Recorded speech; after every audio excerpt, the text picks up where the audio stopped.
Welcome back, everyone. Michael here with Offshore Citizen. A ton of my clients who've been living in UK are fleeing. In fact, we're seeing a really significant move of high net worth individuals going out of UK. Today we're going to talk about why that is and what you should be thinking in terms of UK, how things have changed, and what you might want to consider going forward. So let's dive in. Before we do, if you haven't already, please hit the subscribe button, hit the all notification bell. If you're new here, thank you for coming here. Thank you for joining. I'm Michael from Offshore Citizen. We're some of the foremost international tax and relocation specialists in the world. If you would like help with any of those things, with figuring out what is the best solution for you in terms of optimizing your global tax, in terms of where to live, in terms of citizenships and legal structures and all this kind of stuff, please reach out to us. You can book a call with me, calendly.com/Michael-Rosmer. There's a link in the description below, or you can send a message through offshorecitizen.net. Okay, so UK. What is going on in UK? Well, first of all, if you have followed, there's some craziness going on in UK. It is a little disturbing, actually, what's going on kind of with some of their, we'll call it lack of freedom of speech rules. I'm a big fan of the movie V for Vendetta. If you haven't seen it, definitely go and check it out. But it's kind of like the exact opposite. They were kind of saying that, you know, it would be a hardcore right-wing religious organization that took over, and it's more like a hardcore left-wing, I don't know what, thing taking over. And so anyway, that is in itself causing a lot of people, a bunch of people are pretty upset about what's going on there. And it doesn't look to be getting any better. In fact, by many people's standards, it's getting worse. Crime there in a lot of regards seems to have gotten worse. I was talking to somebody recently who was from South Africa, and South Africa has been outrageously unsafe for quite a while.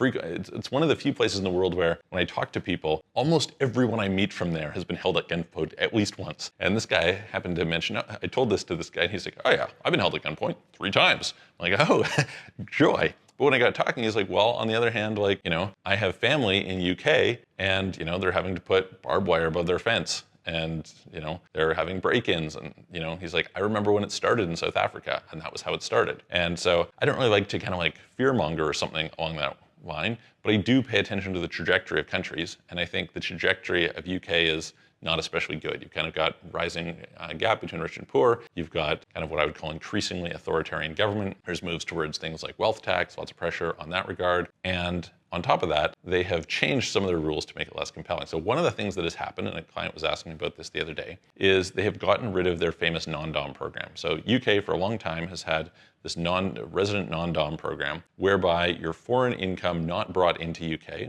remitted as they would call it, was not taxable for quite a number of years, and then you would have a flat tax that you could pay, which was, you know, relatively reasonable, and do that kind of indefinitely going forward. And they announced this year they're getting rid of it, and as a result, there's a ton of people who have been taking advantage of that regime for a long time who are like, I'm leaving. I got an email from a client today, hey, I sold my house, you know. So I would say like a very large share. It's hard for me to say. Some people were saying like, how many is it? Is it 50%? Is it 20%? Is it like, what percentage of the people you know under that program are leaving? It's a reasonably large percentage, let's put it that way. The good news for you, if you want to move to UK, is they have replaced it, and some people are maybe not aware of this, but it's a pretty attractive thing, with a 4-year not taxed on foreign income program. So for 4 years, your foreign income, even if you do remit it into UK, is non-taxable. Now, you have to be able to move to UK, so you have to get a residence permit, which they've been making kind of increasingly difficult, getting rid of the programs for kind of high net worth individuals who can do things to qualify. But that would be one thing. Second of all, you'd have to be in a situation where the income does have to be foreign. It can't be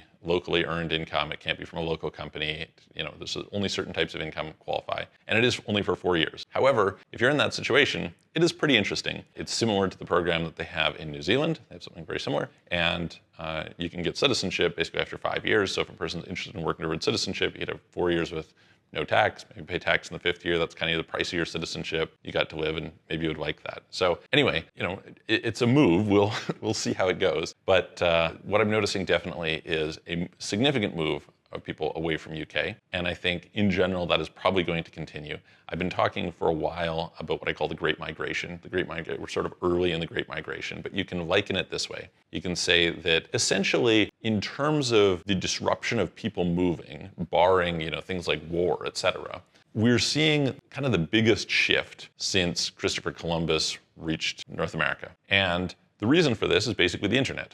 Right? You're in a situation where for the first time in a very long time, maybe ever, where you earn your money and where you live do not have to be coupled. And as soon as you decouple those things, you start to get very different sets of behaviors. It doesn't happen all at once, it doesn't happen immediately, but gradually, bit by bit, people start to choose to live elsewhere. They live where the quality of life is better and where the costs are lower. And the truth is, UK is just not this anymore. The weather is terrible for a lot of people. The crime is getting worse. That's not great. You're in a situation where the healthcare is pretty shit. NHS is pretty known for just insane waiting lists. And you're in a situation where the costs are really high. And so that's just not optimal for people. So we had a big flood of people going to Portugal during sort of the COVID period. They made Portugal a little bit more painful now, so it's maybe a little bit less attractive in that regard. But lots of other places in Southern Europe, places in Southeast Asia, places in Latin America, the Middle East. And so if you're interested in relocating, if you're one of these people who says, to hell with the UK, I'm out of here, or if you're somebody who's considering the UK and you're like, maybe not, what are my other options? Please reach out to us.